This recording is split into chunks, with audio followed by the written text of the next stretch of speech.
Hello, good morning, good afternoon, good evening, and good night, and welcome to Prog Chattery 777. So if you read the title of this video, you should know that I'm chatting about PFM, specifically Photos of Ghosts, the album released in 1973. Now this is a rather unique circumstance, actually, in that this is PFM's third album overall, their first album in the English language, and it uses songs taken from their second album. So it all gets a little bit confusing at times. PFM does have a very unique discography in that there's a couple of instances where you have two different versions of the same album with different track listings, two completely different sets of lyrics, and sung in two completely different languages. So that's a unique thing. Not too many other bands can lay claim to having that sort of thing in their catalog, but it's one of the things that makes PFM kind of cool, I guess. So a bit of backstory.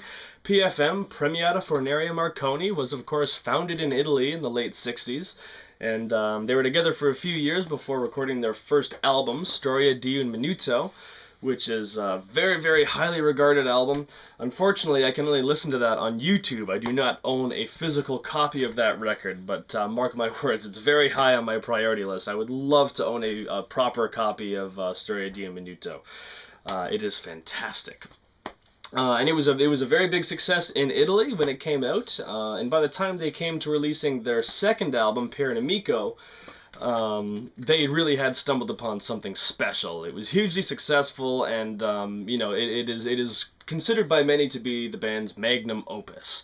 Certainly amongst the progressive rock community, that's the album that they all point to and say, yes, that's the one. That is PFM's moment, if you like.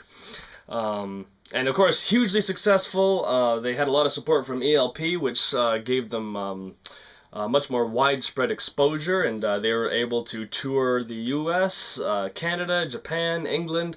They were able to spread out throughout continental Europe as well. So, they really were the first Italian rock band to achieve, proper notable success outside of Italy, which is really, really cool considering they're a fantastic progressive rock band.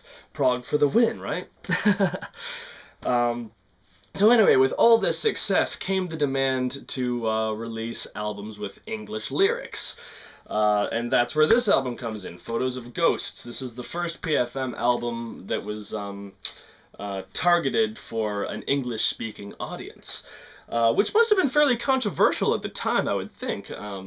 That's certainly a commercial way of thinking, and prog and commercial is not always, those two words don't always go together, but that's fine. They want people to hear their music, right? And once a band is feeling that snowball of success, you want to do whatever you can to keep that ball rolling, right? So I certainly don't blame them.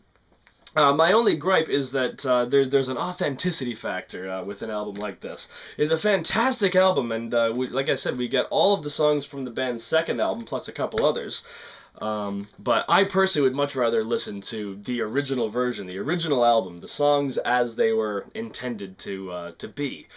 But that's fine. We still get a great display of this fantastic band on this record, and it is an essential. If you're from this part of the world, this is likely the album that you're gonna run into. This is I would say probably their most well-known album in the English-speaking world, I would think. But yeah, it's really cool. Like I said, we have all the songs from Per Nemico, but they're in a different running order. There's also an instrumental for this album that was written, and one track taken from the first album, Storia di un Minuto. All with English lyrics, except for one song from Per Nemico is left the way it was, so we get those nice Italian lyrics on there. I'm not 100% sure. I believe the songs were re-recorded. I'm not sure if they were all re-recorded or if some were just remixed. I know that they did some work on the tracks before they went into it, but yeah, it's a fantastic album. And like I said, it's a great display of PFM particularly in that early period. The thing that strikes me with this band is, they really are. They sound very, very accomplished right out of the starting gate. If you were to compare them to Genesis, for example, Genesis took a few albums to get going, I think. Yeah, that's probably a really controversial thing because, those early albums, Trespass, Nursery Crime, Supper's Ready, or Foxtrot, rather, they're very, very highly regarded albums in the prog rock community, but there's a certain naivete to Genesis, which is appealing. I sort of like that because you see the band slowly grow over the course of several albums. But with PFM, they already sound, remarkably accomplished, both as players and writers right out of the starting gate. And, if we're doing the Genesis comparison, I think, that's a bit unfair. I think PFM were together for a lot longer prior to recording their first album than Genesis was. I think, anyway, don't quote me on that. But they really are an accomplished band, and they sound very accomplished, right out of the starting gate. And even though this is technically, stuff from their second album, they're still pretty young. They're still, starting out, and there's that youthful energy, but there's also, a wisdom and experience to the way that the songs are written. I'm not gonna make a fool of myself and try and pronounce some of the names of the members, but they are all fantastic musicians. We get a very, very full sound with PFM as well. We get nice slew of keyboards and pianos, a fantastic rhythm section with drums and bass, of course, some great guitar playing, and we also get woodwinds and violin, which adds a really, really nice texture as well. So there's a very rich soundscape that the band has, and what I really like about the way the songs are arranged is that, no one singular instrument stands out. Even though the violin has solos, the guitar has solos, the piano has solos, they all have their moments. Never at one point does it feel like, oh, PFM, what a keyboard band, or what a guitar band. You never really have that vibe. All of the instruments are well balanced, and that's beyond just the playing of the musicians. That also takes into account how well arranged and how well composed the songs are. So it's all very, very good stuff at the end of the day. Instead of rambling so much, let's try and talk about the tracks here. So I've got a couple of notes that I made for myself. Like I said in my previous PFM video, I'm a bit of a PFM noob. I consider myself a PFM noob. So I need some notes to kind of help me get through here. So River of Life opens the first side, and this is the original opening track from Paranamico as well. And what a fantastic track this is. I love how quiet it starts out. We get that classical guitar, and it's very, very sparse and stark, and the flutes come in, and we kind of get a very haunting, almost medieval sort of a melody, and the tension just gradually builds and builds as the instrumentation gets thicker and thicker, and it finally launches into that big madness section, which is fantastic. That madness section, it reminds me a lot of Van der Graaf Generator, actually, particularly bits of manner. Those jabs on the piano and violin at that crazy section at the intro of River of Life is very Van der Graaf in my mind. The song's originally titled Apana un Po, I believe. I hope that's pronounced correctly. But after the intro, we get into the song proper, which is quite mellow and atmospheric, actually, which is very, very nice. We get a couple of nice verses, and goes into a great section towards the middle, which is, to my ears, reminiscent of Gentle Giant. And again, Gentle Giant was still pretty young at this time. These songs would have been conceived in 71, 72, so it's, it's not that one was copying the other. They're both, both bands, or all these bands at this time were, looking to the same sources of inspiration to create their own music. So it's all quite interesting.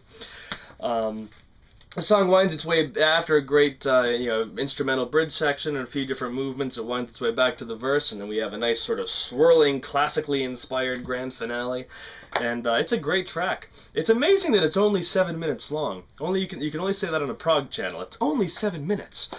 It feels like it's a lot longer, and that's not saying that the song goes on and on and on. It's just saying there's a lot of information in that track, and when you listen to it, and you listen to all the different sections, I mean, it feels like it's this big, grand, sweeping thing. You look at the actual time. Oh, 7 minutes, no way. But it's a great track, and it's classic slice of 70s prog. What more can be said? Moving on to track 2 of side 1, Celebration. Now this is the track that was originally on the first album.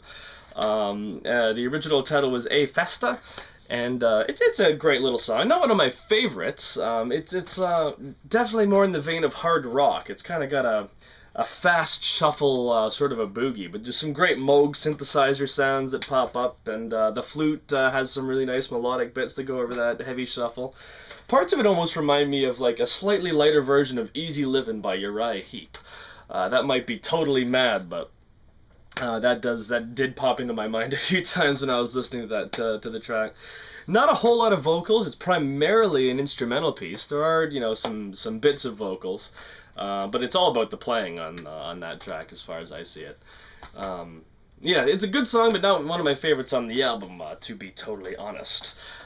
We move on to track 3, though. We get the title track, Photos of Ghosts. And on the Italian version of the album, this was the title track for the Italian version as well, Per un amico.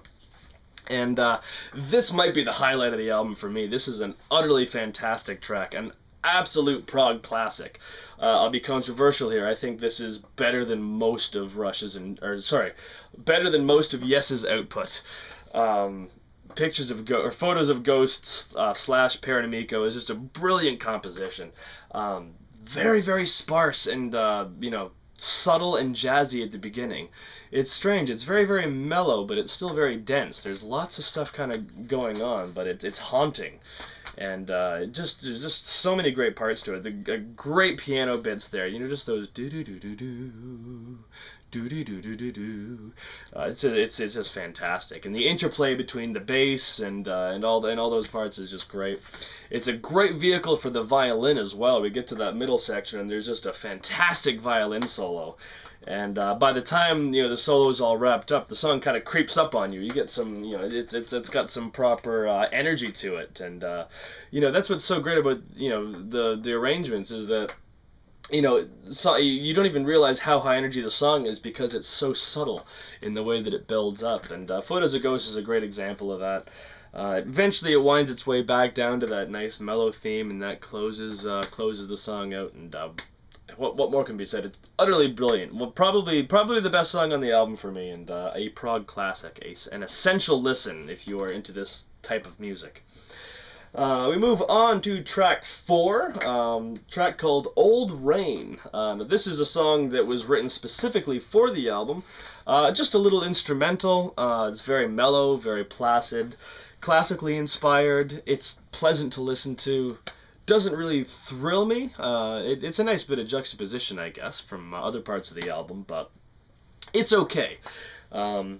I hate to keep bringing Genesis up as a comparison. I don't mean to compare PFM and Genesis, but it kind of fills the same role that After the Ordeal does on Selling England by the Pound. It's just kind of a thing that's there. It's pleasant, it's inoffensive, but it's just a thing. It's not like, wow. And that's fine. I'm not complaining by any means. Anyway, we flip the record over. We see that nice PFM logo right there. And we get to side 2, which opens with Il Banchetto. I believe that's the pronunciation. Forgive me if I'm wrong. I'm not very fluent in Italian. But it is a fantastic track. This is the one track on the album that retains the original Italian lyrics, which I think is great. I'm glad that they did that, and they stuck to their roots and their own heritage there. It says here on the album it's about the story of a king who invites 3 friends to a banquet: the poet, the assassin, and the Pope. And they go during their meal, they look out and they see the miserable poor people, and they wonder why the poor people aren't as happy as the rich people. Something along those lines. Doesn't really seem to matter to me too much. There's not a whole lot of lyrics in the song, but it is really, really, really cool. Great folky intro, just those arpeggiated guitars, and very atmospheric and tranquil, and just ethereal. That's the word. That's a good word for it. And it builds up, and then right towards the middle, we get this bizarre synth pattern. It almost sounds like freaky, demented video game music or something is very jarring, and it's like, what's going on? But it's really, really cool, and that kind of leads us into a phenomenal piano section, just the piano, and it's very tasteful. It's not totally bombastic like some of the other prog guys. It's a well, put together, bit of piano. There's a couple of minutes of piano solo. Winds its way back up to towards the end of the song, which is a really nice. It's a rock thing, but it's very acoustic as well, and it's got a nice sort of boppy thing to it. And it's a great track. Not one of my all-time favorites on the album, but it's definitely up there. I think I like River of Life and Photos of Ghosts a bit more, but it's still quite good. The fact that it's sung in Italian makes me happy. Then we move on to track 2 of side 2, Mr. 9 Till 5. Now this is where things get really, really rocking. We got a really, really great guitar riff, and the drumming. I'll say his first name, Franz, or Franz, I'm not sure how it's said. Sorry. He is a fantastic drummer. He's very much in that fusion sort of a thing, that Phil Collins sort of a thing, School of Phil Collins. And it's just fantastic. That crazy drum intro with those fast double bass drums is really, really cool. But then, like I said, the guitar riff, you can hear that fusion influence coming out there, and great track. I think this was originally an instrumental on the second album. I might be incorrect. I listen to those, like I said, on YouTube now and again.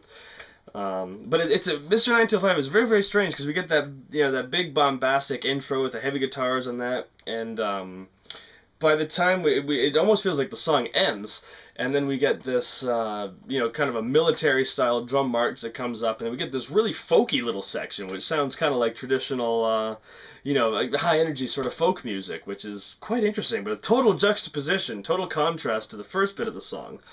And yeah, it's a very interesting piece. There's some of these other notes here real quick. What else did I say? Nothing of too much note. Like I said, I like the way it goes into that folky bit, and then it kind of goes into a frantic little guitar, like acoustic guitar bit with some cool little quick licks, and eventually winds its way back into that boom, doom, doom, doom, doom, doom, doom, doom, doom. Which is really cool. I really like the outro of that song too, where it's just the guitar and it's just this kind of freaky, jagged, riff that just slowly fades out of the speakers. That's a really cool way to end the song. It's very crunchy and loud, and it proves that they can really rock out as well. Anyway, we're almost there. Thank you so much for sticking with it with this video. It's going on way too long. We've made it to the final track on the album, track 3 of side 2, Promenade the Puzzle. This is originally titled Geronio, and another contender for one of my favorites on the album. If there's a top 3 favorites on the album, it's got to be River of Life, Photos of Ghosts, and Promenade the Puzzle. Really, really good stuff. Again, we have that very nice, tranquil, quiet, ethereal intro. I said classically inspired and very gentle and delicate and sensitive, I suppose. Kind of worked its way into a little piano theme, which then worked its way into kind of a poppy thing with some bop bop bop bop bop bop ba da, which is again, it's a nice contrast from the beginning, and it's a proggy thing even though it's poppy. And it leads into this great instrumental section that goes through all kinds of different little movements. But there's another kind of gentle giant-y bit in the middle section of Promenade the Puzzle, which is really, really cool. But it sounds more like mid to late 70s Gentle Giant than early 70s Giant. So that makes me think, was Gentle Giant listening to PFM? Is it possible? Certainly quite possible. There's definitely a link there with some of the sections. Yeah, it's fantastic. And then when the big long extended bridge finally worked its way into the final verse, we get one of the highlight moments of the album is actually the very, very end. We get the final little bit of lyric, and it starts out very, very quiet, just like a little keyboard bit, and these subtle lyrics, and it gradually builds its way into this big frenzy where we it turns into this demented doom march. Doom, doom, doom, doom, doom, doom, doom, doom, doom, doom, doom, doom. And it kind of creeps up on you. You kind of listen to it, and the way that it just slowly builds up, and there's a big vocal part where there's all kinds of effects. But once that march kicks in, it's just this relentless thing, and it is one of the coolest closers to an album ever. It's not necessarily epic or grand or the big grand finale, whatever. It's just, menacing, and it's, it's doom-like. It's just this big march that just, drives this final statement into your soul and into your memory forever.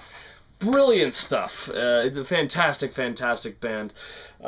This has been Photos of Ghosts that I've been rambling incoherently about. Like I said, it's a fantastic album in its own right, but there's an authenticity thing. If there is a criticism, I'd rather just own Paranamico and call it a day. But this is the album that I got, and I'm still very thankful that I have it, because, like I said, it is great. Anyway, thank you for putting up with that very, very long rant, everybody. Stay tuned for more. The next album by PFM that I'll be talking about will, of course, be The World Became the World.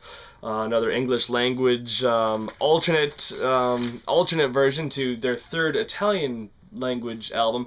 It all gets so confusing, doesn't it? But the next album I'm going to be chatting about on this channel will be The World Became the World. So thank you once again. You will see me in the future. Don't forget to subscribe and like and all that fun stuff. Comment if you enjoyed it. Blah, blah, blah, blah, blah. Conversation over.